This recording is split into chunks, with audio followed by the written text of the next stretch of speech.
Seja bem-vindo ao Jornal Regional. Portugal ocupa a posição número 3 no crédito ao consumo. São, por isso, muitas as famílias com créditos para além da habitação. A DECO alerta mesmo para o facto de muitas famílias terem mais de 90% do seu rendimento afeto aos créditos. Portugal está no top 3 do mercado de crédito ao consumo, o que quer dizer que as famílias portuguesas são das mais endividadas da Europa. Só mesmo as famílias da Alemanha e da França são mais endividadas.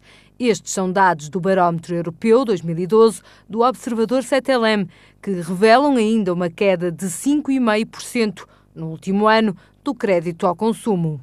Segundo a mesma análise do barómetro, os consumidores revelam agora uma maior maturidade nas opções de consumo, ou seja, ponderam durante mais tempo as opções que têm. Segundo a DECO, os sobreendividados que recorreram em setembro último à instituição vivem apenas com cerca de 4% do ordenado. Os restantes 96% do rendimento são canalizados para pagar créditos. Uma taxa de esforço grande para as famílias, onde o crédito à habitação é o maior peso para a carteira, ao qual se juntam créditos ao consumo. A Associação dos Direitos do Consumidor alerta para a atenção e cuidados especiais a ter antes de contrair créditos ao consumo. E a freguesia da Madalena, em Gaia, vai ter um monumento dedicado a todos os pedreiros. Mas para nos falar da importância deste monumento, tenho comigo José Carlos Leitão, presidente da Confraria da Pedra. Muito boa tarde, obrigado pela sua presença. Um monumento há muito desejado. Boa tarde. Sim, o monumento é algo que temos em mente desde o início da Confraria.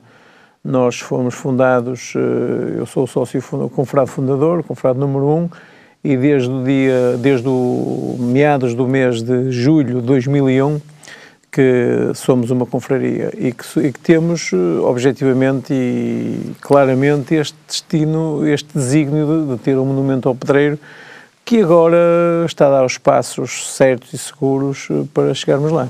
Como é que conseguiram levar a cabo esse desejo e também essa missão, por assim dizer?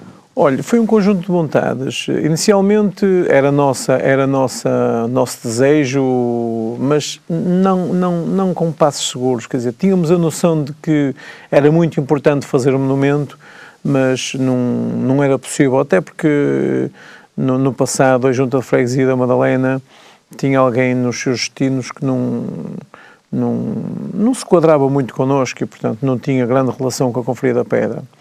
Entretanto, eleições, o presidente que está atual, o Francisco Leite, um madalenense, pessoa atenta e lançou-nos o desafio de, em conjunto, fazermos isso. Foi convidado um artista madalenense, um jovem madalenense, de seu nome Pedro Moreira, que nos apresentou um projeto, gostamos, falámos entre todos e avançamos. Posso-lhe até dar a novidade, que tem minutos, acabei de falar com ele. No dia 14 de novembro, no Auditório Municipal, vamos repetir um espetáculo para a angariação de fundos, que revertem exatamente para o monumento, e o espetáculo chama-se Pedra sobre Pedra, e é feito, portanto, pelo Pedro e em conjunto com os dançarinos do Mushima, que é um bar que há na Madalena, que está simpaticamente a ajudar-nos e, portanto, tudo que a gente arranjar, todos os tostõezinhos que arranjarmos, é de facto para juntar para o monumento ao pedreiro, que é algo que vai perpetuar a memória de quem trabalhou na pedra. E conta também com a ajuda dos populares de Gaia e também, mais especificamente, da Madalena. Obviamente. Alguns populares, posso dizer que ainda nestes dias uma senhora chegou à junta e entregou a quantia de 5 euros. Às tantas tem tanto significado aqueles 5 euros como alguns confrades que estão a entregar bastante mais, não é?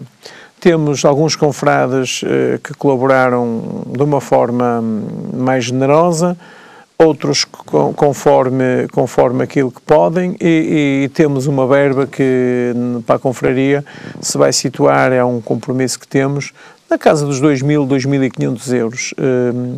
A Junta de Freguesia ajuda-nos como pode, fazendo objetivamente fazendo reuniões e tentando sensibilizar empresários no sentido de connosco colaborarem, e a Câmara Municipal vai se associar também ao monumento, preparando o terreno, autorizando que seja colocado na Rotunda de Maninho, que é a zona nobre e onde outrora existiram ali umas 3 ou 4 pedreiras, portanto é uma entrada nobre na Vila da Madalena, e vai nos ajudar com movimentação de terras e preparação portanto, da rotunda para levar o monumento. E vamos chegar lá. A fundação da confraria teve também como objetivo dignificar o nome dos pedreiros e desta profissão e da importância que teve na Madalena? Sim, fundamentalmente eu era um destacado elemento do movimento associativo de pais. Fui um dia convidado para ir a uma confraria que se chamava a Confraria do Bem Comer e do Bem Beber, que agora deu origem à Confraria dos Balhotes. São, aliás, os nossos padrinhos, um dos nossos padrinhos. E fui lá um dia falar sobre a minha vivência no movimento associativo de pais. Vindo lá com a ideia clara de que nessa noite tinha que fazer algo. Nessa noite quase não dormi, fiquei a magicar. Imaginei uma confraria, portanto percebi que a única coisa que tínhamos de diferente em Gaia era que de facto tínhamos naqueles 6 km² do território da Madalena, tivemos em tempos a extração 16 buracos para a extração da pedra azul, do granito azul. A partir daí estamos a fazer um percurso, já fizemos 3 capítulos, vamos fazer no sábado o próximo capítulo, o 4º capítulo, espero que me dê a oportunidade de falar nele, e basicamente só temos um desígnio, que é perpetuar na memória dos que estão a nascer e daqueles que são mais pequeninos, a imagem de que outrora trabalhou gente nas pedreiras, homens e mulheres que trabalharam com muita dureza, mas com muita nobreza, a Pedra Azul da Madalena. E é certamente também na Pedra Azul que será este monumento que vocês estão para angariar fundos e que pretendem colocar na Madalena. Exatamente, é um monumento, é mais um memorial ao pedreiro, não tanto à Pedra Azul, mas ao pedreiro, ao homem e à mulher que trabalharam às vezes explorados de uma forma incrível, porque eles não davam tiro, davam fogo e ficavam sem mãos, alguns faleciam, não se percebia muito bem o que se passava, e então a coisa foi evoluindo, e o pedreiro, veja os monumentos que este mundo por aí fora há feitos com pedra, que são coisas lindas, e portanto nós de alguma forma era para homenagear essa gente, esses homens e essas mulheres. Falou precisamente há pouco em mais uma festa, em mais um capítulo. Que festa é esta? Em que é que consiste? Olha, é o grande dia da confraria. Nós demos passos seguros antes de fazermos o primeiro. Andámos 4 ou 5 anos a ver como é que era e decidimos fazer o primeiro em 2007. Fizemos em dezembro de 2007. Fizemos o 2º capítulo em outubro de 2008 e o 3º em outubro de 2010. Nós, em 2008, percebíamos que a crise que ia chegar e começámos a dizer que o melhor era para combater um bocado a crise, era começar a fazer o capítulo 2 em 2 anos. Assim o fizemos em 2010, então o 3º, e agora o 4º capítulo será no dia 27 de outubro, será o próximo sábado. O que é que consiste? Consiste em celebrar a amizade entre as pessoas que andam nisto. Nós temos inscritas umas 28, 30 confrarias. Vem desde a Confraria dos Açores, uma Confraria dos Açores, a uma Confraria da Madeira, à Confraria do Algarve, há diversas confrarias aqui por este país fora, desde o Minho ao Algarve. Portanto, vamos ter sensivelmente 100 pessoas connosco num almoço, e vamos ter bastantes mais de manhã na cerimónia capitular. O que é uma cerimónia capitular de um capítulo de uma confraria? Serve para entronizar como confrades efetivos pessoas que se juntam a nós. Curiosamente, este ano temos um madalenense que se junta a nós, que se junta à confraria pela primeira vez, que é o Joaquim Poças. Temos a Carla Machado, que é uma psicóloga que também se vai juntar a nós, que não é da Madalena, é minha amiga e é de Golpilhares. E temos 2 amigos que são industriais ligados à indústria automóvel, o Luís Gonçalves e o Jorge Silva, 2 homens ali da zona de Canelas. Depois estes são os 4 confrades efetivos que têm o traje, e depois vamos entronizar uma série de pessoas que são os confrades de honra, uma série de pessoas que se destacaram, desde o Filipe Santos, que é campeão do mundo ao hockey patins, o Reinaldo Ventura, que é o capitão da seleção, que foi até agora o capitão da seleção de Portugal, e que agora é o capitão do Porto, o Ed Bosch, que é o guarda-redes do Porto. Ou seja, uma série de convidados de várias áreas que estarão presentes neste quarto capítulo. Políticos, empresários, artistas. O homem que vai fazer o monumento também será nosso convidado. A dupla Miguel Maia, João Brenho, José Pedrosa, muita gente ligada ao desporto e fundamentalmente professores, vários professores, porque estes 2 anos foi dedicado fundamentalmente à educação. Muito bem, José Leitão. Obrigado pela sua presença. Então já sabe, o quarto capítulo é a festa que, digamos assim, comemora esta confraria da Pedra e que se irá realizar no sábado. Ficamos agora com a síntese das notícias regionais. A Câmara Municipal de Santo Tirso revitalizou a antiga fábrica têxtil do município. A iniciativa faz parte do projeto Quarteirão Cultural, que tem como objetivo promover o lazer e a cultura na cidade. O espaço recém-inaugurado, batizado de Nave Cultural, recebe de hoje até dia 27 de outubro o Seminário Internacional Quarteirões Culturais, Experiências e Desafios, que irá discutir estratégia para melhorar as políticas urbanas e serão apresentados projetos e iniciativas que saberão se dá certo. Os convidados do evento serão académicos nacionais e internacionais, consultores, autarcas, empresários e também os populares. A Universidade do Porto vai receber em 2013 menos 9,1 milhões de euros do Estado. Segundo o reitor da UP, é um rombo inimaginável e surpreendente que compromete o normal funcionamento da maior universidade portuguesa. O reitor admitiu também que, com o atual corte, não haverá dinheiro suficiente para renovar contratos de professores convidados ou não será possível realizar a manutenção de edifícios e equipamentos. O corte no financiamento do Estado à Universidade do Porto, que já estava comunicado, era de 3,2%, mas o corte real no orçamento para 2013 será de 9,5%. O Sindicato dos Trabalhadores da Agricultura e das Indústrias de Alimentação, Bebidas e Tabaco de Portugal decidiu que está preocupado com o aumento do número de empresas em dificuldades no distrito de Vila Real.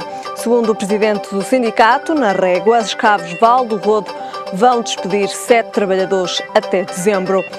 A empresa alega que as dificuldades financeiras foram o principal motivo das demissões. Além da Régua, outros municípios da região estão a ter problemas com despedimentos coletivos. São eles Vila Pouca de Aguiar, Mesão Frio, Vila Real e Régua. O Bloco de Esquerda de Braga defendeu hoje a suspensão imediata do processo de reforma administrativa e a revogação da lei que o sustenta face ao rotundo não expresso pelos municípios. Para o Bloco, o Governo deve adiar o debate sobre uma nova reforma administrativa territorial para depois das eleições autárquicas de 2013. O partido lembra que até 11 de outubro, dos 220 municípios abrangidos pela lei, apenas 61 tinham optado pela pronúncia e cerca de 27%.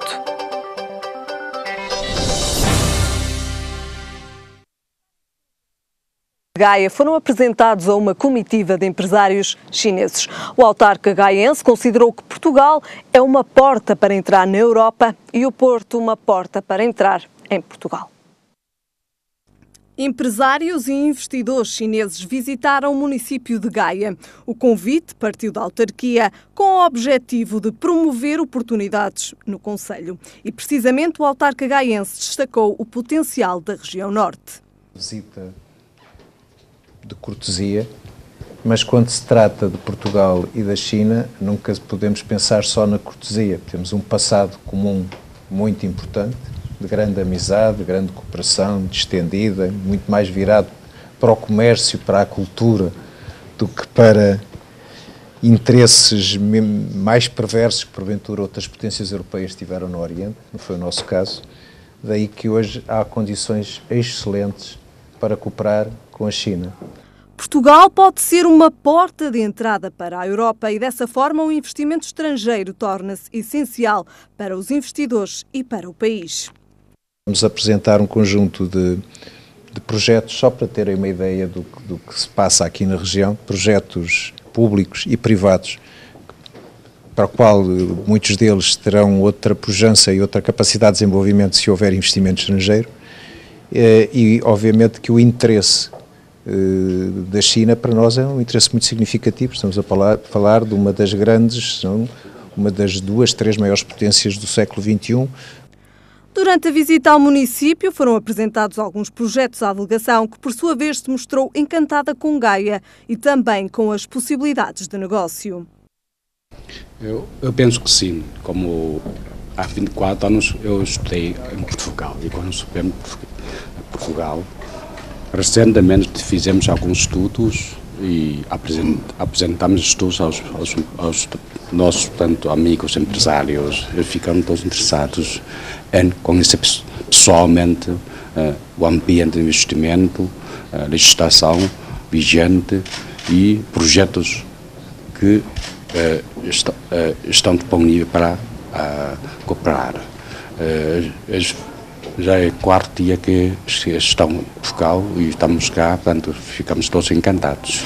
Penso que a curto prazo terá alguns projetos por concretizar. Uma visita a título informal com o objetivo de captar investimento chinês. Gaia reuniu no primeiro congresso do país em criminologia os mais prestigiados especialistas da área. Em debate estiveram questões relacionadas com a segurança em Gaia e no país. Vila Nova de Gaia recebeu o primeiro congresso português de criminologia, que reuniu na cidade os mais prestigiados especialistas nesta nova ciência ligada ao direito penal. A sessão de abertura do congresso foi feita por Luís Filipe Menezes, presidente da Câmara Municipal de Gaia, que ressaltou a importância do evento para Portugal, já que vários profissionais qualificados vão ter a oportunidade de debater as políticas de segurança pública do país. Para o vereador Mário Fontemanha, a escolha de Gaia para receber o evento não foi um acaso. O vereador fez uma reflexão sobre as estratégias de segurança implementadas no concelho mais seguro da área metropolitana do Porto. O vereador destacou a importância do combate à exclusão social, além de evidenciar as principais medidas de segurança implementadas pelo município nos últimos anos, tais como a erradicação de barracas, realojamento de famílias e o fim das milícias populares. Segundo Fontemanha, Gaia é um exemplo a ser seguido na área da segurança pública. No Congresso, vários especialistas apontaram soluções para combater a criminalidade. A maioria dos palestrantes apontou que investimentos em educação e políticas públicas são a melhor maneira de diminuir os índices de violência no país. Muito bem, como já é habitual, vamos passar agora ao nosso comentário. Hoje tenho comigo Cancela Moura. Cancela. Boa tarde. Boa tarde, obrigado pela sua presença. Começamos precisamente pelo endividamento das famílias portuguesas. Portugal está no top 3 do endividamento das famílias. Eu tive a oportunidade de ver a peça e eu gostava a este propósito de dizer que vejo com alguma reserva este top europeu que estão aqui a colocar, porque ele no fundo tem pelo menos a contribuição, eu julgo que a principal promoção... É importante ressalvar que isto integra o Barómetro Europeu 2012. Com certeza, mas eu julgo que o observador que é neste momento utilizado é o observador da CETELEN, e que é uma operadora de concessão de crédito ao consumo e que naturalmente terá as suas razões dentro como operadora. Quando digo que tem algumas reservas é porque efetivamente... Por quem fez este estudo? Sobretudo pela origem, embora eventualmente a peça tenha sido mitigada por uma opinião da DECO muito assertiva, que eu tive a oportunidade de ver, e este próprio estudo tem aqui alguns indicadores interessantes, porque apesar de Portugal estar há 4 anos consecutivamente neste terceiro lugar em termos europeus e naturalmente Portugal está a léguas da qualidade de vida da França e da Alemanha e, portanto, desde logo... Que estão, respectivamente, a Alemanha no primeiro lugar e França em segundo lugar. Exatamente, e, portanto, desde logo este terceiro lugar acaba por ser preocupante, porque é evidente que os portugueses, as famílias portuguesas farão um esforço muito maior nesta capacidade de endividamento do que as famílias alemãs ou francesas, e os indicadores que eu dizia era que efetivamente este sofreu uma queda em Portugal de cerca de 5,5% relativamente a 2011, o que significa que, apesar de continuar no terceiro lugar, existe aqui um consumo que baixou, e eu diria até drasticamente, em contraponto com aquilo que aconteceu na Alemanha e na França, onde cresceu 1,5% na Alemanha e 1,3% na França. O Será que que esta descida está também relacionada com o facto de as novas medidas que a banca impôs? Isso eu não tenho dúvidas nenhumas. Eu julgo que isto é uma forma de contornar as dificuldades que têm sido impostas pela banca. A concessão de crédito na banca tem vindo a decrescer consideravelmente, primeiro no crédito à habitação, com restrições muito grandes do ponto de vista das garantias e do crédito hipotecário, bem como ao nível do consumo. Estão a florescer neste momento empresas como a Cofidis, como a Cetelem ou outro tipo de operadoras do mercado que dão outro tipo de condições, com margens um bocadinho mais flexíveis em termos de concessão deste crédito, e as próprias multinacionais, por exemplo, quer ao nível cultural, como as FNAC, como a loja FNAC, como a Bertin, começam também a adotar determinado tipo de condições, condições de crédito que permitem que efetivamente haja maior flexibilização. E eu admito que isto será uma forma, e existe de facto com estes indicadores deste estudo, uma relação direta com esta forma de contornar estas dificuldades, sendo que efetivamente é preocupante, como estava as indicações da DECO na peça, de entre 90% a 95% dos rendimentos familiares estarem comprometidos com crédito ao consumo, o que significa ou com crédito ao consumo, ou neste caso com o endividamento das próprias famílias, melhor dito.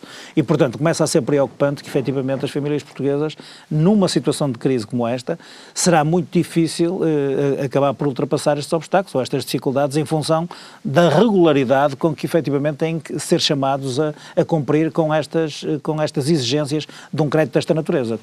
As mensalidades, muitas vezes, acrescem a juros e os juros acrescem a maiores mensalidades, e isto no fundo é uma pescadinha de rabo na boca que provavelmente vai sufocando as famílias portuguesas. E muitas delas também certamente não terão sequer informação de como podem contornar este endividamento, porque Sim. Muitas acredito e muitas certamente terão vários créditos.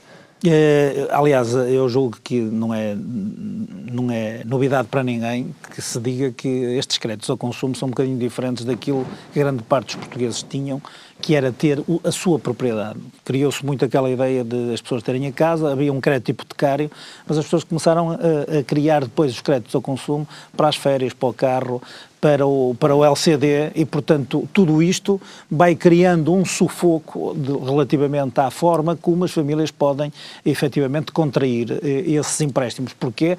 Porque a taxa de esforço dos agregados familiares, que é medida, por exemplo, agora com muito rigor nos créditos hipotecários, onde, por exemplo, a banca, em regra, só empresta 85% do valor da avaliação, não é do valor do bem, é da avaliação comercial que o banco fizer. Provavelmente agora é assim e devia ser assim desde sempre, para evitar determinado tipo de coisas.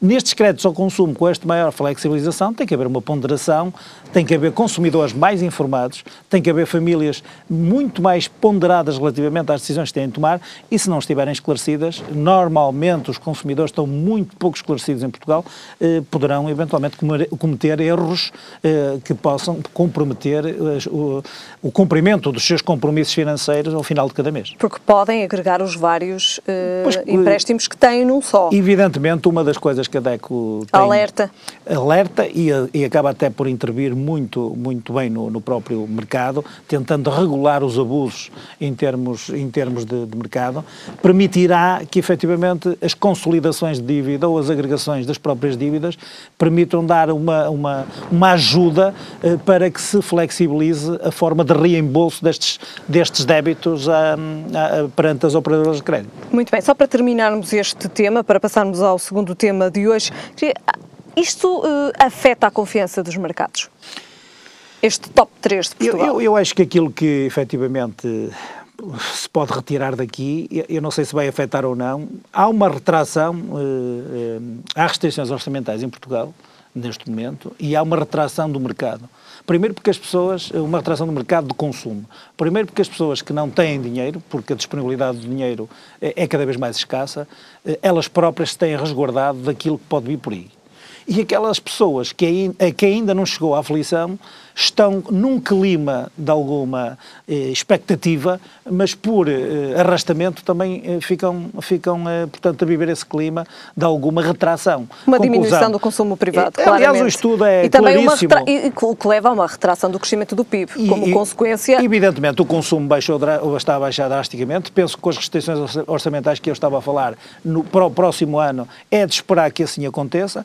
O próprio desemprego é reflexo disso e, portanto, eu julgo que sim, eu julgo que este top 3 que nós temos tido nos últimos 4 anos pode ser um bom indicador, por um lado, porque as pessoas continuam a consumir, mas como a baixa drástica do consumo está aqui espelhada neste estudo, acaba por eventualmente também ter a ver com a retração do próprio mercado. Muito bem, vamos passar agora para um tema local, vamos passar para o Porto relativamente a Rui Rio, que diz que o seu plano para a cultura já gerou benefícios. Depois das críticas na tomada, no primeiro mandato de Rui Rio, de facto, o que é que foi feito pelo Presidente da Câmara do Porto neste setor e nesta área?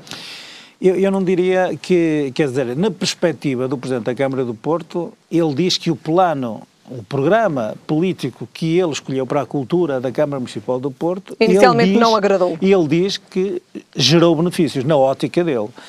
Como sabe, a Câmara do Porto, ou o Porto, mais propriamente dito, foi um foco de grande conflito, do ponto de vista até político e social, sobretudo pela existência ou não existência de alguma supremacia por parte da Câmara do Porto quanto a esta área. Relativamente ao Rivoli. Por exemplo, uma das polémicas, um dos exemplos, uma das polémicas foi o Rivoli, e eu ia dar isso como exemplo.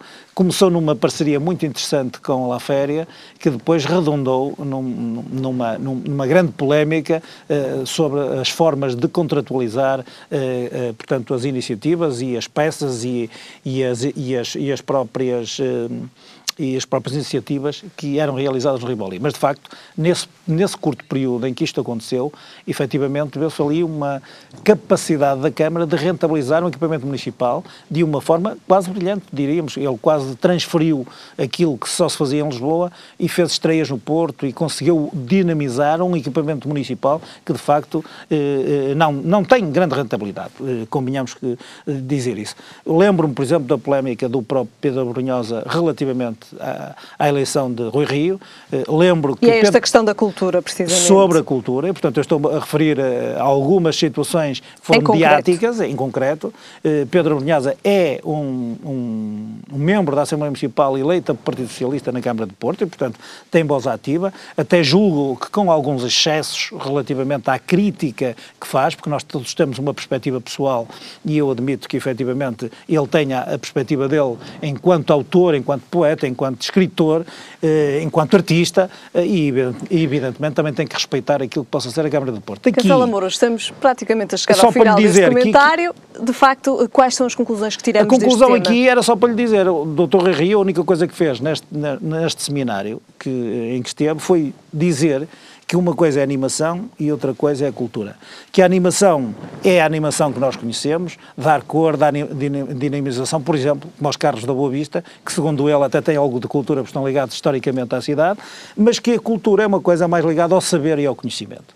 E, portanto, o que ele tentou foi destrinçar aquilo que é animação e aquilo que é cultura e entende que, de facto, teve uma política de cultura que combateu os excessos da subsidiodependência que encontrou quando chegou à Câmara e que, efetivamente, agora ele próprio diz que encontra um eco nos agentes culturais do Porto que, efetivamente, corresponde às expectativas que ele tinha colocado nesta política de cultura. Muito bem, Castelo Moura. Já sabe que nos voltamos a ver para a semana. Muito bem. Muito boa tarde. E agora, tempo para vermos como estará a meteorologia amanhã. E em todo o país estão esperados aguaceiros e trovoadas. Quanto a temperaturas, o Porto espera 21 graus de máxima e 17 de mínima. Em Lisboa a máxima será de 20 graus e a mínima de 17 e em Faro a máxima será também de 20 graus e a mínima de 18 graus.